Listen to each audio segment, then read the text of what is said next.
And so,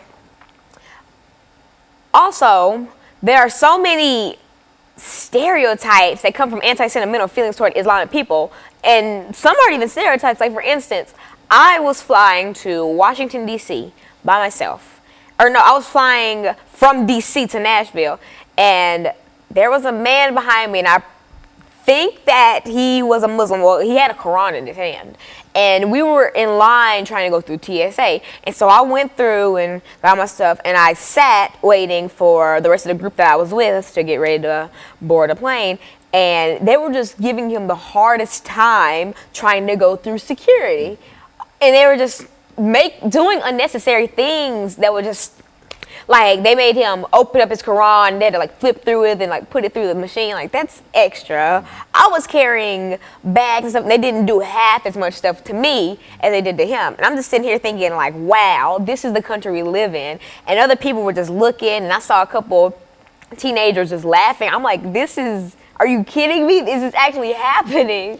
And it caught me off guard because I've always heard about stories like that, but I've never seen anything like that firsthand. And I thought about that the whole plane ride home, and I was just like, wow. And so we see things like this. And for instance, we see things like this and we don't ever take a stand. Now, there are some brave souls who do, but for the most part, people don't. And another thing that really, really irritates me, people are always talking about ISIS, which is a terrorist group that needs to be stopped ASAP. The biggest thing that irks me is people who think that all followers of Islam are part of ISIS. That is not what's going on at all. That's like saying all people who listen to hip hop are drug dealers, or all people who listen to soul are hippies. You can't judge an entire race or group or party by one thought.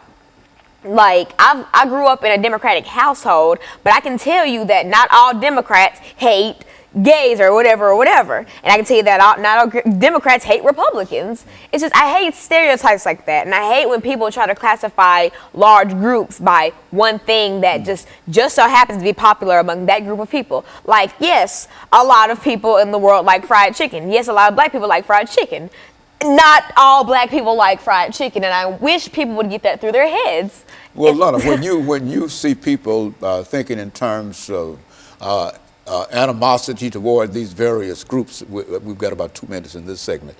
When you see people thinking about the animosity toward various groups, to put it within the African-American context, and you think in terms of slavery, the Civil War, and then the 13th, 14th, and 15th Amendment, are you contending, or are you saying that all of these groups, no matter what group they might, what religion they might belong to, have the same constitutional and civil rights liberties? Is that what we're saying here? Everybody deserves a chance at life. Everybody deserves a chance to be able to walk through TSA without being double-checked just because of the traditional dress that they're wearing.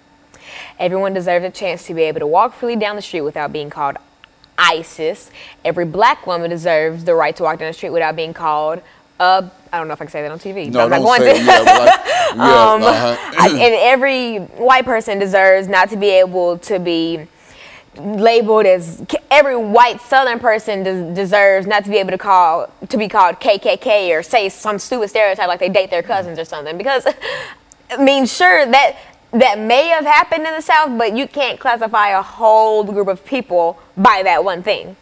And that's my biggest issue. And I wish that there were more groups that were fighting for the rights of the minorities that people kind of sweep under the rug. Like, for instance, for black people, they have the NAACP, which is the National Association for the Advancement of Colored People. And they fight for our rights, but how many groups do you see? And there are plenty of black rights groups like the Black Panthers and the NAACP, et cetera, et cetera. But how many Islamic groups do you see that fight for the rights of Islam? Okay, so what we'll do, we'll take this second commercial break, and we'll be back with our audience following this very, very short commercial break.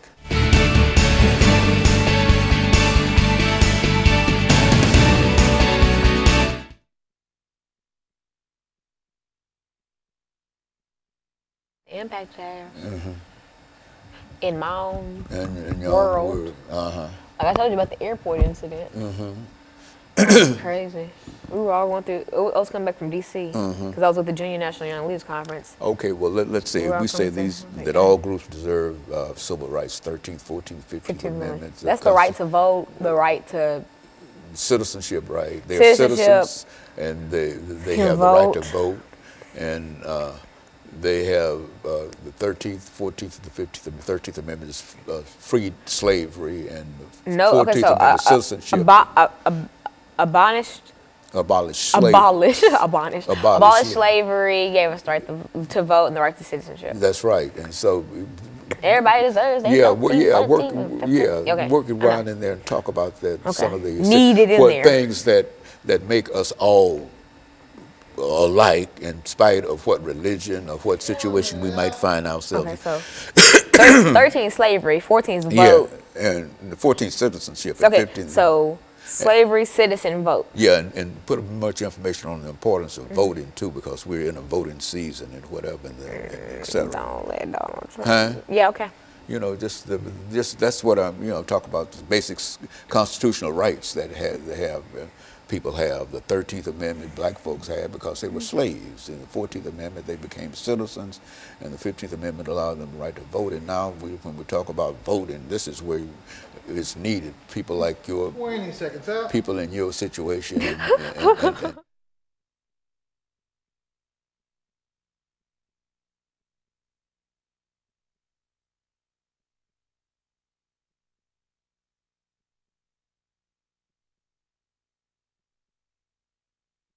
thank you, and welcome back to the final segment of the show for today.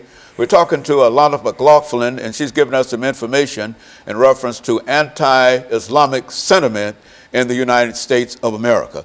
Now, Alana, you've covered quite a bit of information during the first and second segment.